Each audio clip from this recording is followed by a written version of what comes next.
Yo, what is going on, you guys? Orion Tech Tips here, back at it with another video. Is the GTX 1050 Ti a 2016 graphics card? Is it worth it in 2019? Well, we will be discussing that in today's video. So basically, I will be talking to you about the actual technical specifications of the card, and then my experience with the card, and then lastly, the benchmarks of the card. So, I just want to say, I have been using the GTX 1050 Ti for quite a bit. It's not my main card, but I do still use it quite a bit. It's one massive, I would say its most appeal, besides its appealing $150 give or take price tag in the US. In Canada, or different countries, that price tag does vary, but I am talking from a US perspective. Okay, so, and I do live in Canada, so it's sort of weird to talk from the US perspective, even though I live in Canada, but I know most of you are wondering from the US. But yeah, okay, anyway, moving on, the card has, like, it's 75 watt TDP. Not only that, it requires no other kind of external power cable. Yeah, so that's what I really like about it. Okay, so in terms of technical specifications, it has 768 CUDA cores, a graphics clock megahertz of 1290, not bad, a processing clock of 1392 megahertz.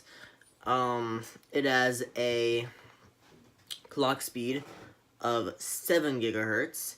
It has 4 gigabits of GDDR5, so if that does concern you, something to keep in mind. And then, of course, it does have a 128-bit chip architecture.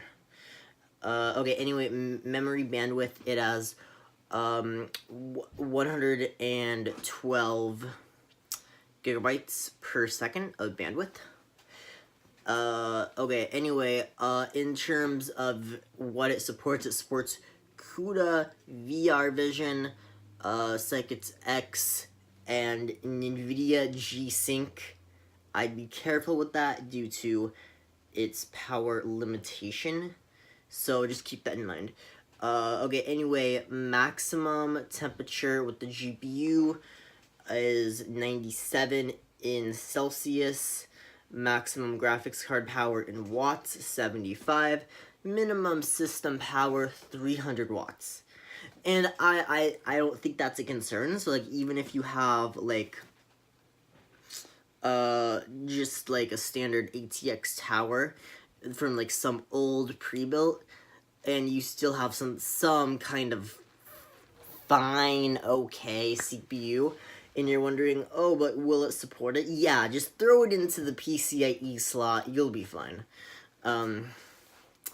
Okay, so, now I want to talk about, so those are the specs. Now you know, if you're wondering, like, the CUDA cores, the VRAM, all kinds of that stuff, now you know.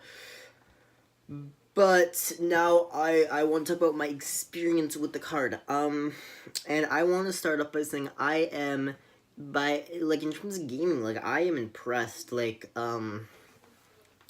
with it.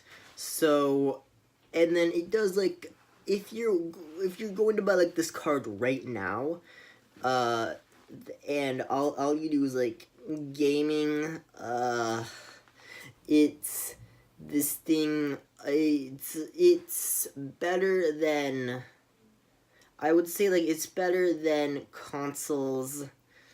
The Xbox One X, varies. The Xbox One X has a 6 teraflops, this does not. But that's a story for a different video.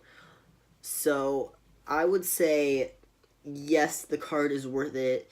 If you play games CSGO, Actually, ultra settings on a high refresh rate monitor would be just fine for like esports titles, but even older AAA titles, Black Ops 4, Far Cry 5, Devil May Cry, Division 2,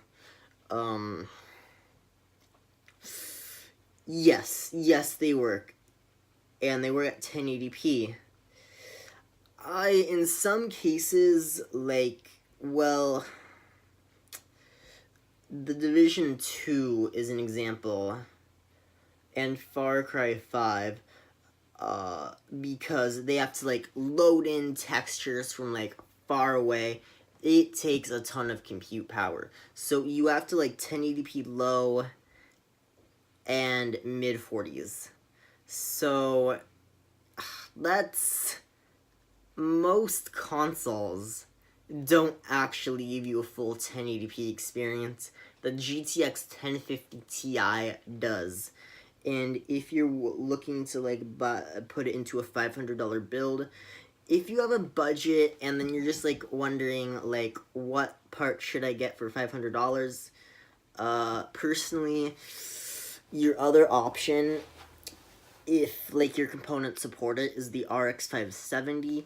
I did a build using that card. If you want to check that out, you can. But yeah, the texture detail, and then if you like have something like the new Ryzen 2200G or the 2400G, that's yeah, that would work. However, one thing, if you're looking for a budget GPU, one thing I 100% can recommend it for is competitive esports on a budget. So like, for example, like if you just look at numbers and you say take a like Ryzen 2200G, a 2400G, a 1200, 1400, 1300X, yeah, just, you get the point. And you pair it with something like an RX 570 or an RX 580, the numbers, you're going to get more frames for those.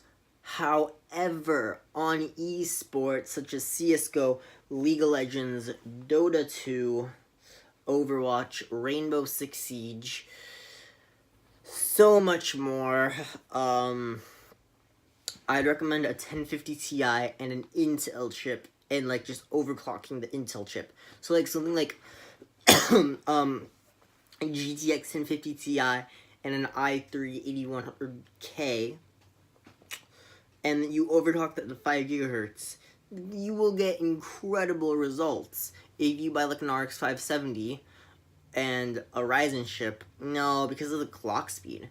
So if you're wondering about esports, yes, that is what I would recommend. And if you can afford 16 gigabytes of RAM, I would recommend that. But if you can't, I understand. This is a budget GPU, and if you can only do 8, then yeah, that's fine. It will prevent some stuttering if you go with 16.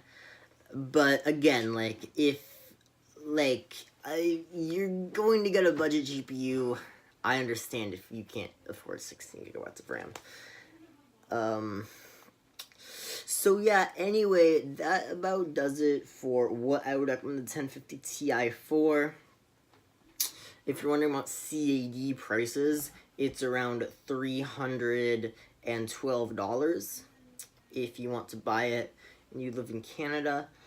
And let me know what other things, what you want me to make a video on next, because I'm just thinking of video ideas, what to do. And yeah, I try to do videos at least 3 times a week. I know it doesn't always work. Sometimes I do more to like hopefully make up for like times where my channel is more slow. But anyway, thanks for watching. See you all in the next video. Here are the benchmarks.